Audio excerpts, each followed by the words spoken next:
बिस्मिल्लाहिर्रहमानिर्रहीम, अस्सलाम वालेकुम नाज़रीन, मैं हूं कंबरसरी। प्रोग्राम देख रहे हैं आप कैपिटल टुडे। नाज़रीन, आज प्रोग्राम में जिक्र करेंगे 28 मुल्ज़िमान को भारतीय अदालत ने जो है बरी कर दिया है बाबरी मस्जिद शहादत के केस में, और उसकी वजूहात ये बताई गई हैं कि अदम शवाहिद की बुनियाद पर इन मुल्ज़िमान को बरी किया गया है। इससे पहले 9 नवंबर को एक फ़ैसला आया था भारतीय सुप्रीम कोर्ट से, और उस फैसले में ये बाबरी मस्जिद का जो है इशू है, इस पर डिटेल जजमेंट थी, और ये जो जगह है जहाँ पे मुसलमानों की मस्जिद कायम थी उस सिस्टम की तज़हीक है, यानी सिस्टम पे मजाक उड़ाया गया है। नवाज शरीफ वहां बैठे हंस रहे हैं। नवाज शरीफ कैसे बीमार हैं कि वो उनकी बीमारी किस नोयत की है कि वो ख़त्म होने का नाम नहीं ले रही। आज इस पर भी बात करेंगे। और इसके साथ साथ जब नवाज शरीफ को जो ब्रिटिश पाकिस्तानी हाई कमीशन है उसकी जानिब से लेटर्स दिए गए, तो नवाज शरीफ ने वो वसूल भी नहीं किए। तीसरी स्टोरी फिरदौस शमीम नकवी के हवाले से है। अपोजिशन लीडर हैं पीटीआई के, एक बयान की वजह से पीटीआई ने उनसे इस्तीफ़ा वापस ले लिया। आज प्रोग्राम में ये 3 स्टोरीज़ हैं और बड़ी इंपॉर्टेंट स्टोरीज़ हैं, इन पर डिस्कशन करना लाजमी है। हमारे साथ प्रोग्राम में अहमद जवाद साहब मौजूद हैं, सेंट्रल सेक्रेटरी इतलात हैं पीटीआई के। बहुत बहुत शुक्रिया अहमद जवाद साहब। तारिक पीरज़ादा साहब मौजूद हैं, सीनियर तज्ज़ियाकार हैं हमारे साथ। इंटरनेशनल और डिफेंस पे तज्ज़िये देते हैं, पॉलिटिक्स पर भी अपनी राय रखते हैं। एक आयशा गौस पाशा साहिबा हमारे साथ मौजूद होंगी, रहनुमा हैं मुस्लिम लीग नून की। तारिक साहब, आपसे आगाज़ करते हैं, बाबरी मस्जिद को पहले डिस्कस कर लेते हैं, फिर बाकी 3 स्टोरीज़ पर भी डिस्कस करेंगे। ये बाबरी मस्जिद का आज फैसला आया और फिर से उसी तरह जिस तरह भारत करता आया है। पहले भी 9 नवंबर को हमने देखा कि किस तरह का फैसला दिया। जो फैसला दिया है इसमें मुल्ज़िमान की फुटेजेस सामने हैं, क्लिप्स आपके सामने हैं, पिक्चर सामने हमारे वायरल हुई हुई हैं, पिक्चर्स पूरे इंटरनेट भरा हुआ है, लेकिन हमने देखा कि उनको रिहा कर दिया गया। इसमें ये कोई नई बात नहीं है। आपको याद होगा कसाब के मामले में जितनी तेज़ी के साथ हिंदुस्तान की सुप्रीम कोर्ट ने इस मुकदमे को निपटाया और उसके बाद उसको फांसी दी गई। किसी किस्म की दूसरी जो कार्रवाइयाँ थीं उनसे गुरेज किया गया, पाकिस्तान की दरख्वास्तों को नज़रअंदाज किया गया। और तो आप ये बात इस जाविये से देखें कि जब मुल्कों के अंदरूनी मफादात का मसला पैदा होता है तो उस वक्त किसी भी मुल्क की अदालत क्या करती है। जब हम भारत के हवाले से इसको देखते हैं तो भारत अपने मुल्की मफादात के हवाले से उनकी अदालतें बिल्कुल इंसाफ के उसूलों को बालाए ताक रखते हुए वो बिल्कुल मुल्क के मफाद के मुताबिक जो उनकी हुकूमतें कहती हैं उसके मुताबिक बिल्कुल, और ये बात वाज़ी हो गई है, वो फैसले देती हैं। चुनाचे वो फैसले कसाब के मसले में भी उसी तरह ही वाज़े थे, इसी तरह जनाब ये इसके बाबरी मस्जिद के सिलसिले में भी बिल्कुल वाज़े है। और ये जो हिंदुस्तान की बड़ी या छोटी अदालतें हैं, मैंने कहा ना, मुल्की मफादात की हद तक ये कैंगरू कोर्ट हैं, इसका किसी जमहूरी निज़ाम से कोई ताल्लुक़ नहीं है, किसी जो बैनुल-अक़वामी क़वानीन की पासदारी से ताल्लुक़ नहीं है। अगर होता तो आपने एक ही दलील दी है और उससे बड़ी दलील कोई नहीं है कि फुटेज मौजूद है, उस ज़माने के तमाम लोग मौजूद हैं, बेशतर लोग ज़िंदा हैं और बाबरी मस्जिद की जगह मौजूद है, मलबा भी शायद किसी जगह पर पड़ा हुआ होगा, और वो लोग जिन्होंने गिराया था उनके उस दिन के अखबारात के अंदर नाम महफूज हैं। इंटेलिजेंस की रिपोर्टों की भी ज़रूरत नहीं है। ये एक बैनुल-अक़वामी तौर पर रिपोर्ट शुदा महफूज एक ऐसा तारीख़ी वाक़या है जिसके ऊपर बैठ कर जिससे इनकार करते हुए उन लोगों को छोड़ दिया गया है जिन्होंने इसको तबाह कर दिया। अहमद जवाद साहब, I can't understand that decision. एक हाई कोर्ट के जजेस जो हैं, सुप्रीम कोर्ट के जजेस, अदालतों के जजेस बड़े पढ़े लिखे होते हैं, और ये एक वन साइडेड डिसीजन टोटली इतनी बड़ी मुस्लिम आबादी में, इसको किस तरह से इंटरप्रेट करें आप? देखिए, मैं तो इंडिया के अंदर जब से मोदी और इस रजीम ने इंडिया को टेक ओवर किया तो उसमें जो एक लिबरल इमेज इंडिया ने जो दुनिया में प्रेजेंट किया हुआ था, मेरा ख्याल है कि वो तो बिल्कुल ख़त्म हो गया। और अब इसमें हमें एक एक्सट्रीमिस्ट साइंस जैसे आरएसएस की तरफ से और एक हिंदू आइडियोलॉजी और जिस तरह से मुसलमानों को ट्रीट किया जा रहा है, तो अगर आप उसको देखें तो इसमें ताज्जुब आपको नहीं होना चाहिए, क्योंकि जो आज का इंडिया है वो मुसलमानों को कोई इक्वल ट्रीट नहीं कर रहा। और दुनिया की जो जिन तहज़ीब वाली जो कौमें होती हैं, जो सिविलाइज्ड नेशन होती हैं, जैसे यूरोप है, आज भी आप यूरोप में जाएं तो आप मस्जिदें बनाते हैं, वो आपको इजाज़त देते हैं, इवन अमेरिका के अंदर और बहुत सारे दुनिया के ममालिक में। लेकिन जो इंडिया में हो रहा है, ख़ास तौर पे बाबरी मस्जिद के हवाले से इसकी जो तारीख़ है, वो मैं समझता हूँ कि वो अब इंडिया के ऊपर जो है कि ये ब्लैक स्पॉट है, एक काला धब्बा है कि जिस तरीके से अवाम ने तो जो एक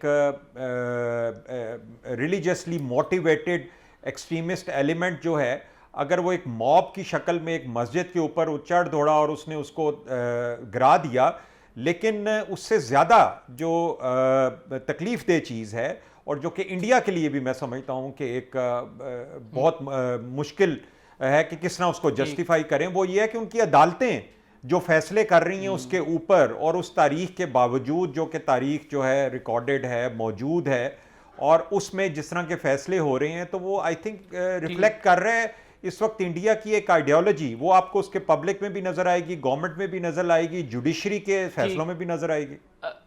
मिस आयशा हमारे साथ हैं। आयशा साहिबा, आप क्या समझती हैं कि ऐसे फैसले इंडिया के लिए इम्प्लीकेशंस क्या होंगी, इसके कॉन्सिक्वेंसेस क्या हो सकते हैं, क्योंकि एक मुसलमानों की बहुत बड़ी आबादी है इंडिया में।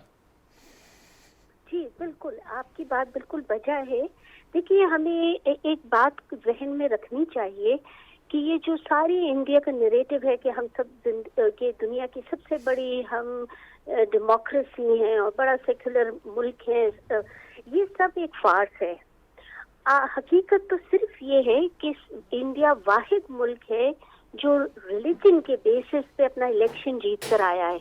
ये कैसी डेमोक्रेसी है जहाँ इतना बड़ा हिंदुइज्म, हिंदुविस्ता का इतना ज्यादा जोर है कि आप इलेक्शन उसके बेसिस पे लड़ रहे हैं।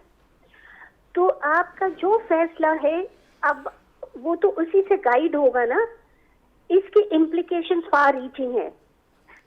बिल्कुल वाजे हो जाना चाहिए दुनिया को सामने कि इंडिया इस वक्त हिंदुइज्म का सबसे बड़ा, इनफैक्ट दुनिया का सबसे बड़ा रिलीजियस बेसिस में फैनेटिक मुल्क है। वहां पे इलेक्शंस इस बेसिस पे लड़े जा रहे हैं और जीते जा रहे हैं। और ये जो इन्होंने शुरू किया मुसलमानों के खिलाफ, ये आहिस्ते आहिस्ते बढ़ेगा। देखिए, पॉइंट ये कि उनके यहाँ इतनी बड़ी मुसलमान आबादी है जो वो कश्मीर में कर रहे हैं, इंडियन ऑक्यूपाइड कश्मीर में उन्होंने जाके अपनी फोर्सेस बिठा दी हैं और वो फोर्सेस को की जो ज्यादतियां हुई हैं वो तो सारी दुनिया के सामने, तो रियलिटी तो हमारे सामने है कि वो क्या कर रहे हैं और उनसे हमें तवक्को इसके अलावा क्या करना चाहिए। जो अफसोस का मकाम है वो ये है कि दुनिया में ये बात रजिस्टर नहीं हो पा रही कि असलियत इंडिया की क्या है। वो तो कोई डेमोक्रेसी ऐसी होती है डेमोक्रेसी। राइट। तारिक साहब, आप समझते हैं कि इसके बाद, ऐसे फैसलों के बाद, दुनिया को भी खुल के इंडिया का चेहरा और इंडिया की हकीकत और मोदी सरकार की गवर्नमेंट का एजेंडा, जिस तरह से मुस्लिम मुखालिफ एजेंडा है और जिस तरह से फसादात चल रहे थे, अब थोड़े बहुत उस तरह से हाइप क्रिएट नहीं हुई, कोरोना वायरस की वजह से कम हो गया है, लेकिन दुनिया को पता लग रहा है कि इंडिया क्या चाह रहा है, किस तरह से चाह रहा है, और ये इंडिया के अपने लिए भी नुकसानदेह है। देखिए, मैं इंडिया के लिए क्या नुकसानदेह है वो तो उनके लोगों को उसके मुतालिक सोचना चाहिए, लेकिन जिस जाविये से मैंने बात करनी है वो ये है कि पाकिस्तान का इस सारी सूरत हाल में किरदार क्या होना चाहिए था और क्या होना चाहिए और क्या है इस वक्त।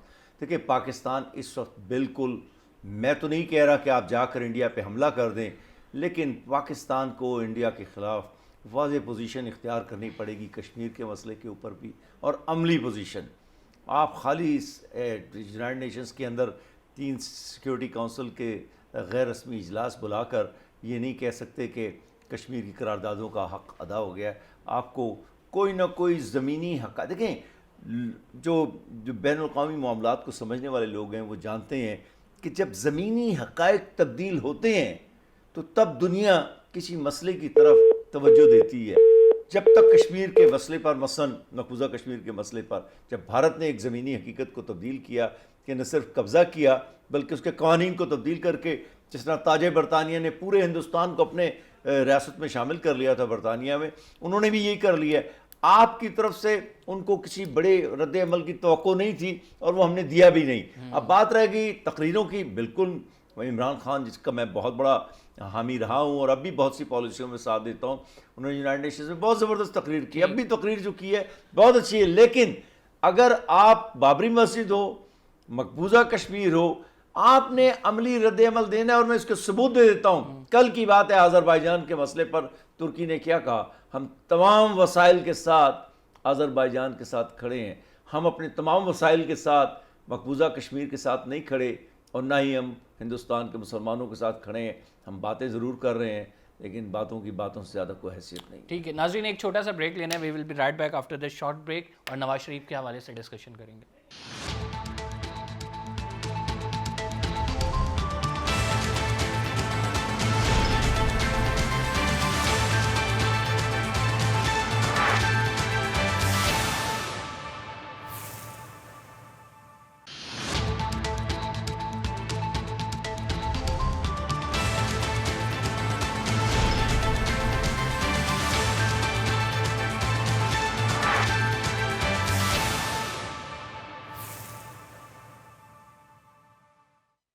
वेलकम बैक नाज़रीन, और अब बढ़ते हैं अपनी दूसरी स्टोरी की तरफ।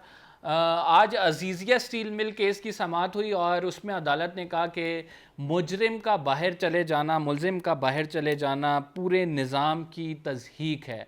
और वहाँ पे बैठे नवाज़ शरीफ साहब इस पूरे निज़ाम पर हंस रहे हैं कि क्या हो रहा है, किस तरह से बेवकूफ़ बना लिया गया है। नवाज़ शरीफ साहब जो है वहाँ पे बैठे हैं और उनकी जानिब से कहा गया है कि वो बीमार हैं इसलिए आ नहीं रहे हैं। तो इस पर हम मुतअद्दिद प्रोग्राम भी कर चुके हैं, लेकिन आज अदालत की जानिब से सख्त रिमार्क्स आए और वो ये रिमार्क्स पर्टिकुलरली कोट अनकोट करूँ तो मुजरिम का बैरून मुल्क चले जाना पूरे निज़ाम की तज़हीक है, ये कहा गया।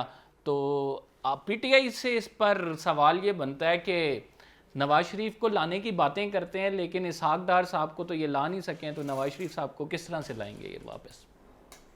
देखें, इस सवाल के दो हिस्से कर लेते हैं। एक है एक असूली मौक़िफ़, एक कन्विक्टेड जो है इलाज इंसानी हमदर्दी की बुनियाद के ऊपर मुल्क से बाहर जाता है, मुल्क की अदालत उसको इजाज़त देती है। हुकूमत की तरफ से तो कुछ गारंटीज़ मांगी गई थी लेकिन अदालत ने उसको ओवर रूल किया था और उनको बाहर जाने दिया गया था। और बल्कि ये सवाल किया गया था कि क्या आप इस बात की गारंटी देते हैं, हुकूमत से ये सवाल किया गया था कि ये ज़िंदा रहेंगे जितनी देर तक आप ये इनसे जो वारंटीज़ और ये चीज़ें मांग रहे हैं। तो एक डिफ़िकल्ट सिचुएशन थी। मैं ये समझता हूँ कि हुकूमत का फ़ैसला जो था वो उस वक्त एक इंसानी हमदर्दी की बुनियाद पे था और वो दुरुस्त फ़ैसला था और उसको अदालत ने जो है वो विदाउट किसी कंडीशंस के भेजने का फ़ैसला किया और उसका नतीजा ज़ाहिर है कि आज ये है कि जब अब नवाज शरीफ से वापस आने की बात की जाती है तो वो इसके हवाले से कुछ मेडिकल रिपोर्ट्स जमा करा देते हैं और वापस आने का कोई उनका प्लान नज़र नहीं आता। तो जाहिर है कि जब एक मुजरिम एक इलाज की वजह से बाहर गया और अब वापस नहीं आ रहा तो उसका स्टेटस तो मफरूर का हो जाता है।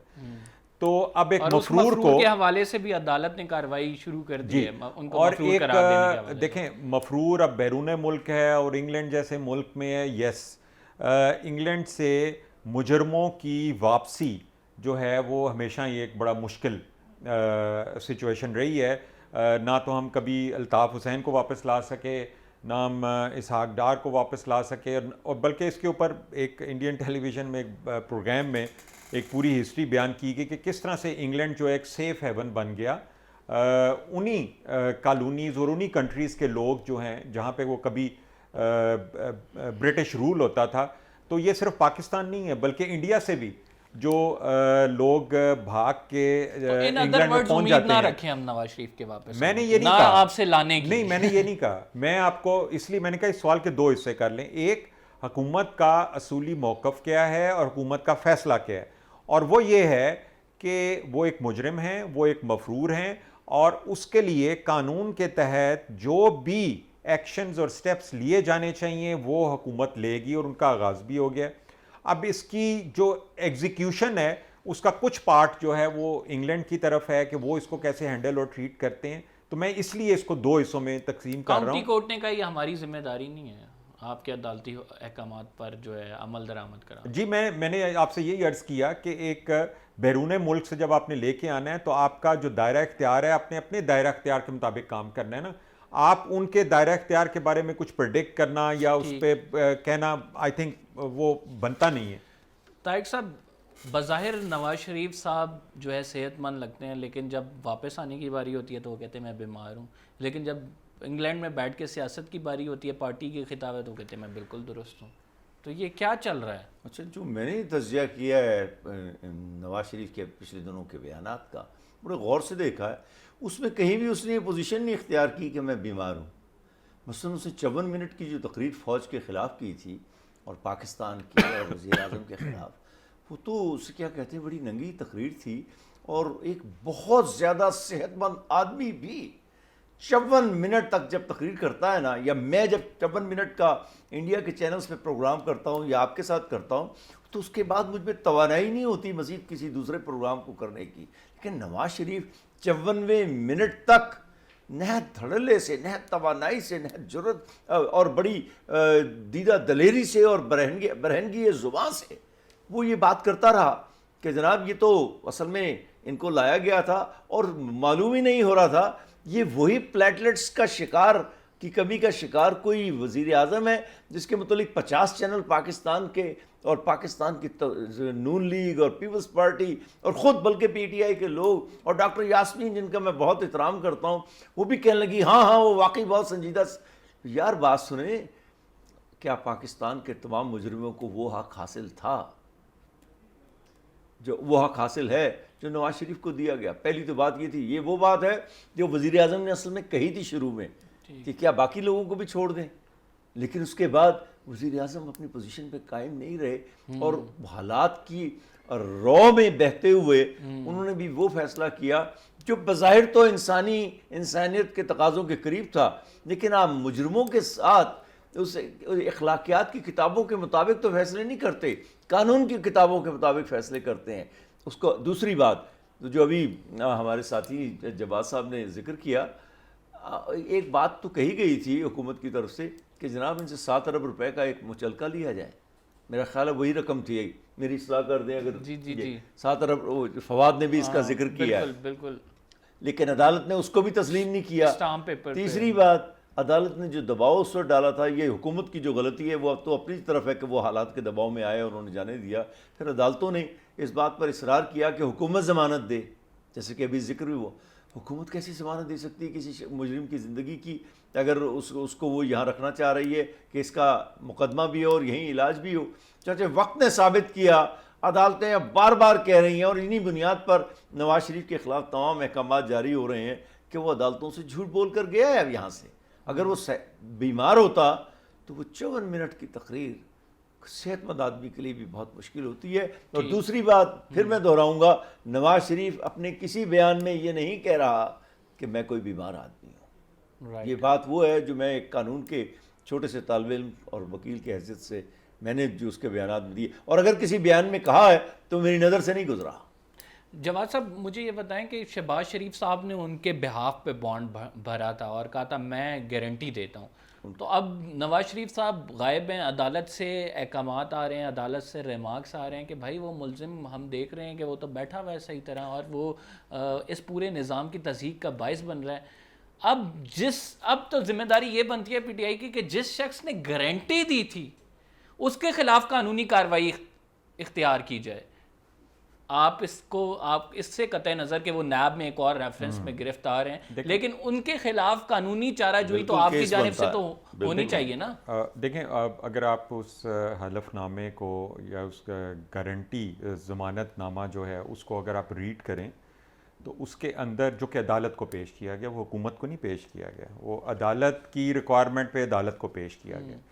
उसके अंदर अगर आप पढ़ें तो आपको अंदाज़ा होगा कि वो भी एक बड़ा लूजली ड्राफ्टेड वो हलफनामा है कि जिसमें लिखा हुआ है कि उनकी वापसी जो है वो सब्जेक्ट टू उनकी रिकवरी या उनका बस ठीक होने के बाद होगी, जब उनकी सेहत या उनकी रिपोर्ट, उसमें कहीं पे उसको जिसे कहते हैं मेजर करने का कोई उसमें कोई सिस्टम मौजूद नहीं है। और आज वो उसी हलफनामे की वजह से वो मेडिकल रिपोर्ट भेज देते हैं, जिस मेडिकल रिपोर्ट में जाहिर है कि आप लिख दें जी कि अभी इलाज हो रहा है या इसमें भी कोई रिक्वायरमेंट है, लेकिन जैसे पीरजादा साहब ने कहा है, देखें ये तो होगी ना एक लीगल और टेक्निकल जो है सिचुएशन। लीगल और टेक्निकल सिचुएशन में एक ये भी बात है कि उन्हीं अदालतों की जानिब से, इस्लामाबाद हाई कोर्ट की बात करें, 2 जजेस मौजूद साहिबान बैठे हुए हैं, उन्हीं के रिमार्क्स हैं कि मतलब ये कैसी बीमारी है कि आपका कंसल्टेंट बैठा हुआ है अमेरिका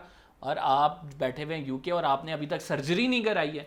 तो अस्पताल में दाखिल नहीं हुए। इन्हीं रिमार्क्स को बेस बना के कि जिस तरह से वो तकारीर कर रहे हैं, जिस तरह से खिताब कर रहे हैं, 54 मिनट खिताब किया गया, जिस तरह से पार्टी को लीड किया जा रहा है, सियासत की जा रही है, एक एप्लीकेशन तो फाइल हो सकती है कि देखें अपीरेंटली ही सीम्स हेल्दी। देखें कंबर, दो जो टेक्निकल और लीगल स्टेटस था वो तो मैंने आपको एक्सप्लेन कर दिया। अब इसके बाद आ जाता है एक मॉरल जो पॉइंट ऑफ व्यू है वो क्या है।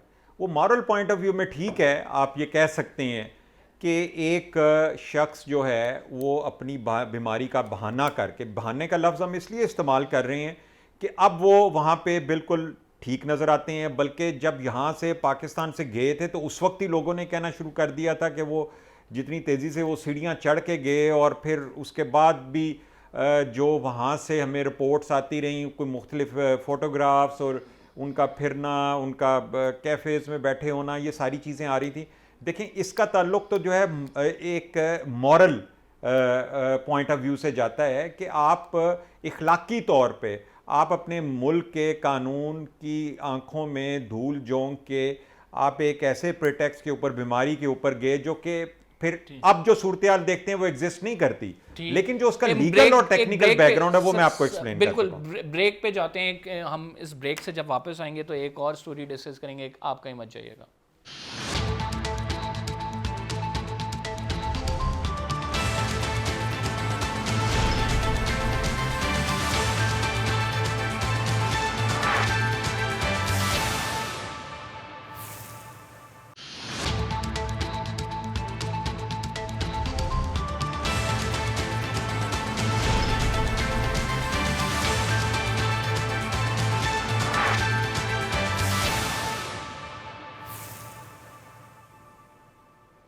वेलकम बैक नाज़रीन, और अब बात करेंगे हुकूमत के जानिब से एक बड़े अहम रहनुमा सिंध असम्बली में उनके अपोजिशन लीडर फिरदौस शमीम नकवी साहब से इस्तीफ़ा ले लिया गया। और वो इस्तीफ़ा क्यों लिया गया, वो एक महज छोटा सा बयान है, वो बयान आपको सुनवाते हैं और उसके बाद फिर इसकी थोड़ी सी तमहीद और पीटीआई से जवाब लेंगे। I am not concerned PTI की गवर्नमेंट हो, पीएमएलएन की गवर्नमेंट हो, इस शहर के अंदर गैस की डिलीवरी सही नहीं है और ये मैं शोर मचाऊंगा। वजीर आजम साहब भी सुने, उमर अयूब साहब भी सुने, नदीम बाबर साहब भी सुने, उनको शर्म भी दिलाऊंगा और यही कहूंगा कुछ शर्म होती है, कुछ हया होती है। 2 साल गुजर गए, मसला हल करो। 2 साल गुजर गए, मसला हल करो। तो सर क्या इसमें क्या गलत बात है इसमें? नहीं तो आपको, अगर आपको किसने कहा है कि ये कोई गलत बात है? जो फिरदौस शमीम नकवी साहब ने, एक तो पहली बात ये कि इस्तीफ़ा लिया नहीं गया, उन्होंने इखलाकी तौर पे इस्तीफ़ा दिया है। और उसकी वजह जो आपने ये क्लिप दिखाया, एक पॉइंट ऑफ व्यू था उनका, और उन्होंने मुनासिब समझा कि वो इसके बाद इस्तीफ़ा दे दें। वो इस्तीफ़ा कबूल कर लिया गया, तो इसमें कोई वो इसको कोई ऐसा, इसको मेरा नहीं ख्याल कि इसमें कुछ स्कैंडलाइज करने वाली कोई बात है। पार्टी के अंदर जो है इससे एक इमेज जो उभर रहा है ना, उभर के सामने आ रहा है, या सोशल मीडिया पे ऐसे इतना आसान नहीं होता इस्तीफा देना और लेना, आप भी जानते हैं ये तमाम मामला। पार्टीज के अंदर इमेज जो उभर के सामने आ रहा है वो पीटीआई में इख्तिलाफ राय की गुंजाइश नहीं है। नहीं मैं नहीं समझता, ये इमेज सामने आ रहा है। नहीं मैं नहीं समझता। पीटीआई में तो आपने देखा ही है कि लीडरशिप की तरफ से बेशुमार ऐसे मौज़ूआत हैं जिनके ऊपर अलग अलग से राय भी आती है, मसलसल आती रही है। तो पीटीआई में तो ये चीज़ है, शायद दूसरी पार्टियों में ये नहीं है। पीटीआई में तो बहुत सारे लीडर्स किसी एक सब्जेक्ट के ऊपर उसकी अपना पॉइंट ऑफ व्यू होता है, पार्टी का कुछ और होता है, किसी और लीडर का कुछ और होता है। तो ये उसको लेबल करना कि पीटीआई के अंदर इख्तिलाफ राय की इजाज़त नहीं है, मैं नहीं इससे एग्री करता। पीटीआई के अंदर इख्तिलाफ राय की जो फ्रीडम है वो सारी पार्टियों से ज़्यादा है, लेकिन इसको लेबल करना जो दुरुस्त नहीं है। उन्होंने इखलाकी तौर पे उन्होंने इस्तीफ़ा दे दिया, और ये पार्टी के अंदर पोजीशंस जो होती हैं ये इनमें रद्दोबदल होती रहती है, और लोग इस्तीफ़ा भी देते हैं, पोजीशंस को चेंज भी किया जाता है। तो मैं नहीं समझता कि इसको नहीं, किसी जवाब तरह साहब से आप भी- बिल्कुल सही बात कह रहे हैं। लोग इस्तीफ़ा देते हैं, रद्दोबदल होती है, तमाम मामला चलते हैं हुकूमत में भी। एक वज़ीर ज़रूरी नहीं है वो पूरा टेन्योर अपना मुकम्मल करे, लेकिन यहाँ पे बात ये आती है कि एक जो आपका अपोजिशन लीडर है और वो हुकूमत के ख़िलाफ़ ही बयान दे रहा है, और वो क्या कह रहा है कि गैस नहीं मिल रही है कराची को, ये मसला हल करें। जो भी है, उमर अयूब साहब हैं, वज़ीर आज़म हैं, या थर्ड पर्सन कोई भी है इन्वॉल्व, तो बड़ा जनवन मसला है, जनवन तौर पे उठाया गया है। लेकिन अब इस क्लिप की बेस पे हो या जिस मर्जी बेस पे हो, अपेरेंटली यही लग रहा है कि इस क्लिप की बेस पे आप नहीं समझते कि जनवन मसला है, वैसे सही उठाया गया है, सही था ये क्लिप वैसे। देखें, अब ये सवाल मुख्तलिफ है। पहले जो आपने सवाल किया था उसका तो मैंने जवाब आपको दे दिया। तो अब आपका सवाल ये है कि जो इशू उन्होंने उठाया है वो सही है या गलत है। मैं समझता हूँ कि वो एक कॉन्स्टिट्यूंसी है, एक शहर है, उसके वो नुमाइंदे हैं, पाकिस्तान तहरीक इंसाफ की तरफ से हैं, और अगर वहाँ के अवाम की तकलीफ़ के हवाले से उनका कोई पॉइंट ऑफ व्यू है, वो हार्श भी हो सकता है, वो पोलाइट भी हो सकता है, तो उससे तो कोई इनकार नहीं कर रहा। यकीनन प्रॉब्लम होगी तो उन्होंने इसका जिक्र किया ना, और अब उसको कैसे रिजॉल्व करना है, ऑब्वियसली उसके लिए कुछ ना कुछ काम हो रहा होगा। मेरे पास उसकी डिटेल नहीं है कि गैस की क्या सिचुएशन थी या क्या अब जो है उस गैस की सिचुएशन को बेहतर करने के लिए किया जा रहा है। लेकिन अगर आप सिर्फ इस पॉइंट ऑफ व्यू से अगर पूछना चाह रहे हैं कि उन्होंने सही कहा या गलत कहा, तो वो एक नुमाइंदे के तौर पे उन्होंने अपनी कॉन्स्टिट्यूंसी, अपनी शहर के हवाले से मेरा ख्याल है एक पॉइंट ऑफ व्यू था उनका, वो हार्श तरीके से उन्होंने दे दिया। मैं नहीं समझता इसमें कोई गलत बात है। आप नहीं समझते कोई गलत बात है। तारिक साहब, पीटीआई की जानिब से जो है, अब अगर अंदर से ही आपकी आवाज़ें हैं और आपका अपोजिशन लीडर ये कहे कि यार देखो मुझे नहीं मिल रहा, मैं अपोजिशन लीडर हूँ, पीटीआई का एक अहम पोजीशन पे हूँ और मुझे गैस नहीं दी जा रही, यहाँ पे मेरे हलके को नहीं दी जा रही, तो आप क्या एक्सपेक्ट करेंगे? PTI representing the federal government, ठीक है, कराची में आपके एमएनएज हैं, अगर उनको आप फंड्स या उस तरह से रिसोर्सेज की फरहमी या उनके मसाइल हल नहीं हो पा रहे, पूरे मुल्क के मसाइल कैसे हल होंगे? मैं इसका जवाब देने से पहले मैं बड़े वाज़ेह तौर पर 2 लफ्ज़ों में इसका जवाब दूंगा। मैं ज़रा सा अल्ताफ़ हुसैन और नवाज शरीफ का मवाजना जी, करना चाह रहा था, उस वक्त ब्रेक आ गया था। बिल्कुल। बड़ी मुख्तसर सी बात है। आपको याद होगा लाहौर हाई कोर्ट की तरफ से जब अल्ताफ़ हुसैन ने फ़ौज के ख़िलाफ़ बयान देने शुरू किए थे, अफवाज पाकिस्तान के ख़िलाफ़, जिनका हम एहतराम करते हैं और हर एक को करना चाहिए, तो उसके बाद उनकी तकारीर के पाकिस्तान में नशर किए जाने पर पाबंदी लग गई थी। अदालतों की तरफ से ये हुआ था। नवाज शरीफ ने जितनी खौफनाक तकरीर की है, उसके बाद वो अभी तक पाकिस्तानी अदालतों की तरफ से कम उस वक्त जो है वो एक सज़ा याफ्ता मुजरिम नहीं था। राइट। लेकिन ये शख्स जो लंदन भेजा गया है या गया है और या वहाँ छुपा हुआ है, जिसका नाम मुजरिम मियाँ मोहम्मद नवाज शरीफ है, ये शख्स तो उस क्या कहते हैं पाकिस्तान की अफवाज के ख़िलाफ़ एक मुजरिम के तौर पर गया हुआ है और इलाज कराने के बहाने गया और इसको वापस आने का वादा इसका है। ये तो इसकी तकरीर पर तो मुकम्मल तौर पर फौरी तौर पर पाबंदी होनी चाहिए। अगर पाकिस्तान में इंसाफ का निज़ाम सबके लिए मुसावी है, एक बात। दूसरी बात, अब ये बात रही फिरदौस भाई की, तो मैं समझता हूँ फिरदौस भाई ने जो बात की है वो कराची के अवाम की दिल की आवाज़ है, लोगों को तकलीफ़ है, और उन्होंने जो बात की वो बिल्कुल दुरुस्त है। और मैं समझता हूँ कि इससे ये बात ज़रूर साबित होती है कि पीटीआई में इख्तलाफ राय की बहुत गुंजाइश है, और मैं उसको काबिल तारीफ बहुत गुंजाइश है। जैसे ही आप कोई कहेंगे तो आप ओहदे से भी निकल। एक मिनट, इसमें ये होता है, इसमें कोई गलत नहीं। एक तो ये कि मैं समझता हूँ कि अल्ताफ़ फिरदौस भाई ने सोच समझ कर ही कोई बात की है, और अगर इस्तीफ़ा उन्होंने खुद दिया है, अच्छा, तो मेरा ख्याल है कि पार्टी को उस इस्तीफ़े के मुतल्लिक और उनसे मुज़ाकरात और बातचीत करके को देखना चाहिए, क्योंकि उनकी बड़ी खिदमात हैं। मेरा पार्टी से कोई ताल्लुक़ नहीं है, लेकिन मैं समझता हूँ कि जो बात की गई है वो बिल्कुल दुरुस्त Genuine है। और इसका ताल्लुक हुकूमत पर बुनियादी तौर पर तनकीद करना नहीं है, बल्कि एक बेहतरी लाना। मुतालबे को मंजर आम पर लाना जी है। जी जी जी जी जवाब साहब, आप ऐड कुछ करना चाह रहे थे? नहीं, मैं सिर्फ ये कह रहा था कि इख्तिलाफ, मैं पीरज़ादा साहब की बात से बिल्कुल मुत्तफिक हूँ। इख्तिलाफ राय की गुंजाइश है कि फरदौस शमीम नकवी साहब, आप कोई किसी और पार्टी के MPA को आपने कभी ऐसे बोलते हुए देखा है कि वो अपनी गवर्नमेंट को, अपनी पार्टी को तनकीद कर रहा हो और इस वजह से कर रहा हो कि वो उस शहर या उस कॉन्स्टिट्यूंसी के मसाइल के हवाले से कर रहा है, कोई ज़ाती एजेंडा उसका नहीं है? तो ये इस बात का सबूत है। और इस ये नहीं, बल्कि इसके अलावा आप बेशुमार, अब मैं किसी का नाम नहीं लेना चाहता, बहुत सारे ऐसे मिनिस्टर्स हैं जो अपना पॉइंट ऑफ व्यू बिल्कुल खुल्लम खुला वो देते हैं और उसमें वो बाज़-औक़ात पार्टी की फवाद पॉलिसी देते के हैं। साथ भी मुतसादिम होता है। मैं ले देता हूं। फवाद चौधरी। फवाद साहब लेते हैं, बहुत सारे। फैसल वाडा लेता है और लोग बेशुमार कर रहे हैं। पार्टी में गुंजाइश तो है, ये इतनी मैं तारीफ जरूर करूंगा। चलें ये बात डिस्कस होगी कि पार्टी में गुंजाइश है, और ये बात भी तय होगी कि उन्होंने जो इशू उठाया था बड़ा जेन्युइन था वो इशू, और वो हल भी होना चाहिए। देखें, जेन्युइन होगा, इसी वजह से वो उस दुख और दर्द के साथ उसको बयान कर रहे थे, और उसको बिल्कुल हल होना चाहिए, उनकी आवाज़ सुनी जानी चाहिए, क्योंकि उसका ताल्लुक अवाम की शिकायत के साथ है, वो कोई उनका ज़ाती नहीं है मसला।